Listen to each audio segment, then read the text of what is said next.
All right, sound check. One, two, three. Let's see if we can get this to work this time. So we got our week 4 recap, of course, back from Kansas City.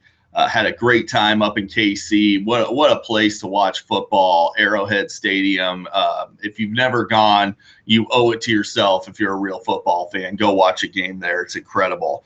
So we'll start off with Bend the Knee demolishing Cash Me Outside. Of course, I crush Steve.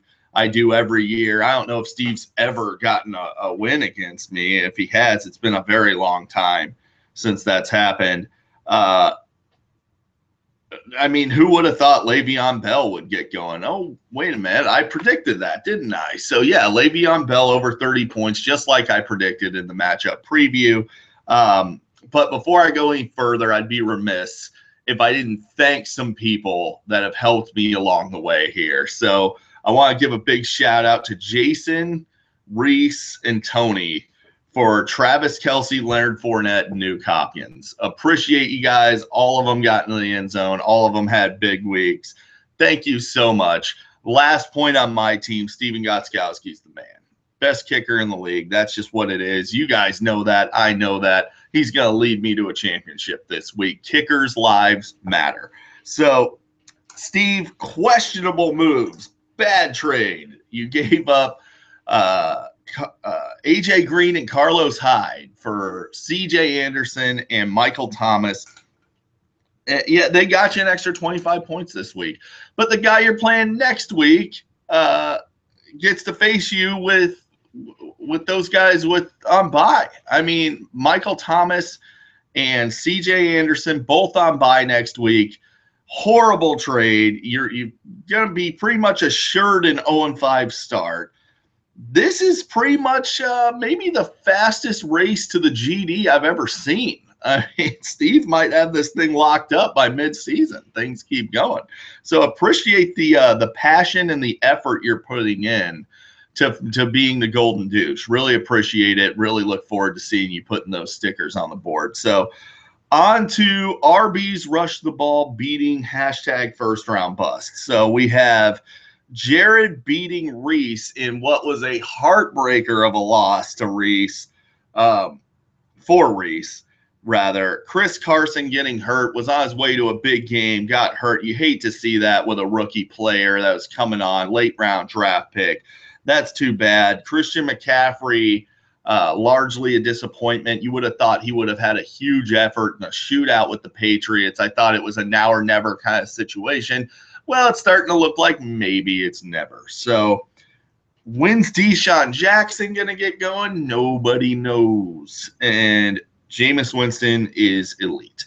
So Jared Duke Johnson Jr. looks pretty good. He looks legit. They're starting to use him more. And, you know, they're not using the Crow, who is pretty much a dead bird at this point. He's roadkill.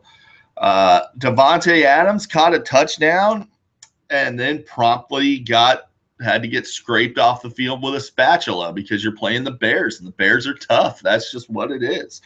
So he did bail you out with a touchdown, though, before he got hurt. And if he didn't get that, you would have lost. Which brings me to my next point. Stop it with the Dolphins. I'm sick of it, Jared. You're playing multiple Dolphins every week, and it's stupid. It hasn't worked out for you yet, and it won't work out for you. Stop it. Reese, sorry to say, bud, but we got to spend a second here on your team. Your team looks like a liquor store after a riot. There is nothing left. And in the words of the immortal Dave Chappelle, what can we say about this team that hasn't already been said about Afghanistan? It looks bombed out and depleted.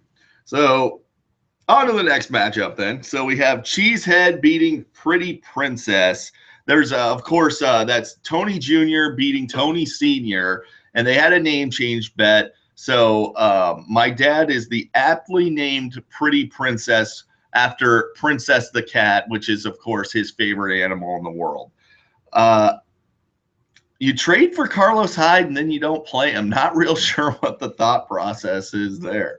What we've been saying since the draft is you've got Aaron Rodgers in a cloud of dust, and of course that held true. Aaron Rodgers in a cloud of dust.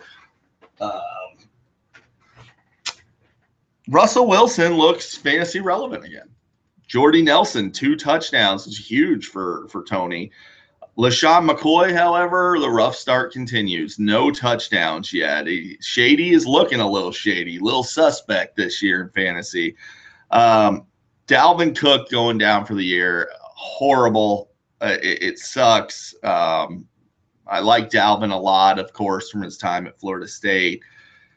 And, we can certainly understand the frustration of losing a player like that. Somebody immediately snatches your backup. I certainly understand the frustration. But that being said, there is no crying in fantasy football. It's a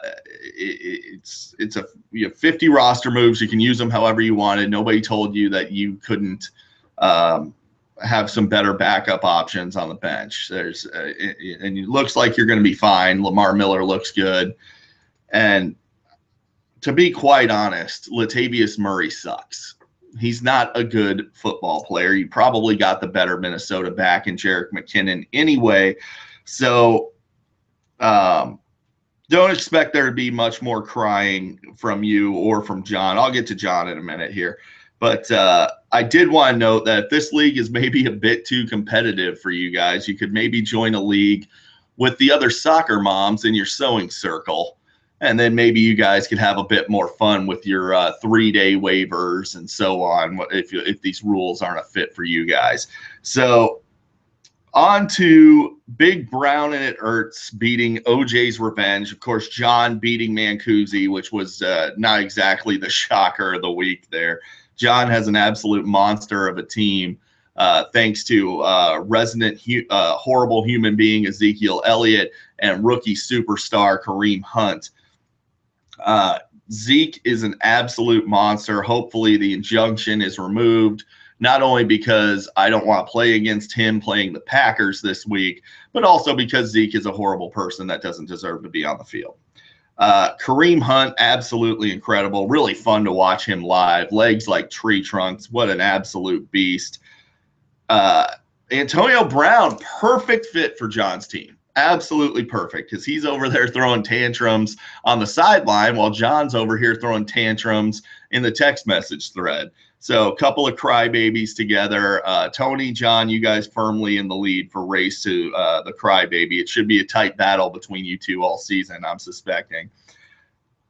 I don't want to spend any more time on John's team here. I'll get into that on the matchup preview tomorrow. Mancusi, Mariota injury, that sucks. Hopefully it's not all that serious. Odell Beckham Jr. has been an absolute flop except for one game, and you had to expect that. Look at last year. He's very boom or bust. I had him on my team. That's what Odell is. He's very boom or bust. He's going to have some weeks where he puts up $150 and 2 touchdowns. He's going to have some weeks where he just doesn't get it going. He's very flow of the game type of player. Marshawn Lynch, however, is not a flow of the game type of player, not against Denver. So you're really walking a tightrope with no net here, not really having much to back up Freeman and Lynch, who Freeman is an absolute stud, of course, but Marshawn Lynch, I don't know if anybody told you this, but he's kind of old for a running back. And also Denver's pretty good at football. The Green Bay defense was a sneaky good play, Mancusi. So I'll give you props on that. Typically, the Green Bay defense is one that you would want to avoid. Ryan Suckup, sneaky bad play, however. I would have thought Ryan Suckup would have been a solid fantasy option this week. It's too bad you got the loss. So then we have Go Cubs Go losing to What If. So Jason losing to Joe. Joe taking down another W. Congratulations, Joe. You are no longer the worst team in this league, and it is really a tight race heating up between Jason and Steve. So, Jason, it's time to mash the panic button on Joe Mixon. That guy has done nothing. He finally gets his shot against a subpar defense, and still, meh. he doesn't quite look that good. Mike Evans is still a monster. I still have faith that Melvin Gordon's going to be very good this year. But that being said, you were the lowest scoring team in the league this week, and you're the lowest scoring team in the league this season. So you need to do something. You need to get this thing turned around.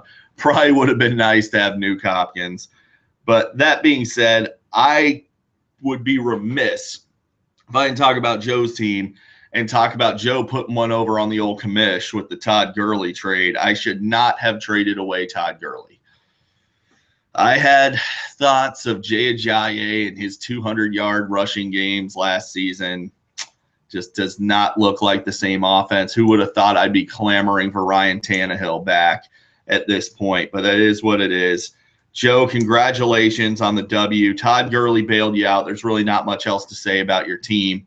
So if I wouldn't have made that trade with you, you'd be in the running for GD. But thankfully for you, I did. So Gurley carrying your squad. So that's all I got for you guys now. Remember, there is no crying in fantasy football. And I will see you guys tomorrow for the matchup previews. Good luck, everybody, except, of course, Steve. I hope you never win a game.